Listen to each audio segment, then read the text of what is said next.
Hello, my name is Attila. Welcome everyone on the Pizza Under Saddle movie blog. I want to present cult and lesser known spaghetti westerns.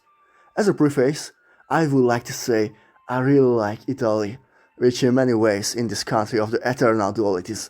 Movies with a wide West theme has always attracted a large audience in Europe.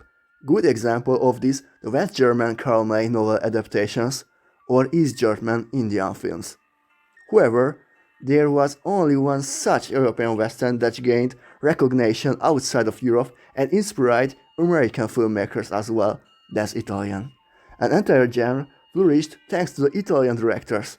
The Western genre, in the America of the 50s almost drowned it is one stereotypes. If you look at the American westerns of this time, they were usually made according to recipe. However, a director born in Rome, Sergio Leone, took something that turned the whole concept upside down as defined to approach the genre ever since.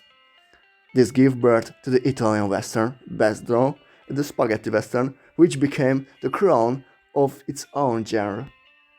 What is a classic spaghetti western? First of all, it is realistic. The barrenness of the landscape is a reflection of the spiritual longing of the characters, the motivations. Instead, the sublime morals, two main aspects appear here, revenge or money. And these smell like life, destroying the hero myths. The hero here is not a purely moral sense. He is wrong, he makes mistakes from time to time, but he is a mature man who looks after his own interest first and foremost. An important panel, how he dares to the beyond wanting, is really fast-paced, is not far from cruelty and brutality. My movie today, the Italian title, Per un pugno di dollari. The English title, A Fistful of Dollars, from 1964. Although this was not the first spaghetti western, it was the first in the sense that it was successful and well loved by both the critics and the audience too. This movie is the first part of the Troller trilogy. Let's look at the ingredients. Sergio Leone took a Japanese film, it is the samurai movie Bodyguard, directed by Akira Kurosawa, took the crew to southern Spain and took some more West German money. The budget remained very small, but we still managed to create something lasting. He hired a very talented American actor, Clint Eastwood, whose extensive career started from here. Eastwood transferred from the Western TV series, Rawhide, exceeded all exceptions. Every sneer, smirk, posture, beard, the entire man with no name character became a high school of masculinity. Gianmaria Volante, who previously played more positive characters in the theater plays, appears here as a negative character and solves the takes perfectly. The intelligence is also likable. The cowboys fight first start in the head, only then do the guns fire. It can be said the film is smart. His photography is very beautiful, we can enjoy the barren landscape. The story. San Miguel is an abandoned town on the US-Mexico border ruled by two rival gangs.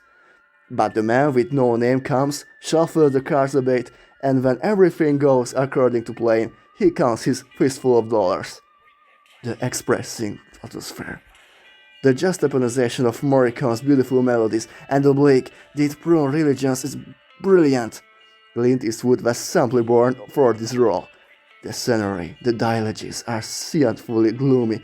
They are characters who are likable. I think of the bartender or the only female character, they will all be the victims of the evil. Here I would like to point out the film starts with bandits abusing a family, and then we can see a rope swinging in the wind.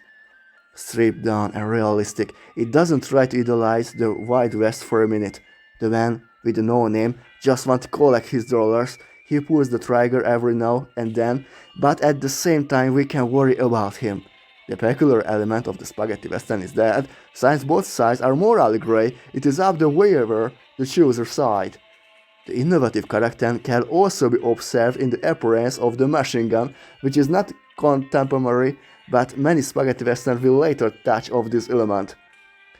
If I were to nitpick, I would say that the artificial blood is sometimes very spectacular, and the lack of blood in the massacre skin is striking. But for a more than 50 years old film, which can operate with similar settings that the put this professional to shame, is not fair to bring this up. It's very lavish that or real. Real acting is going on, and it's very crazy how the main characters use tactics. I highly recommend it everyone because this movie and the entire spaghetti western genre in general helped me a lot of understand what word man means to me. Nowadays, this concept is in a bit of crisis, but likely you can always count on the Italians. I would be poorer without fistful of dollars. I really like it. I have seen it the last 10 times and I highly recommended it to anyone interested in Italian movies. 94%, but only because it has to be compared. Thank you for your attention.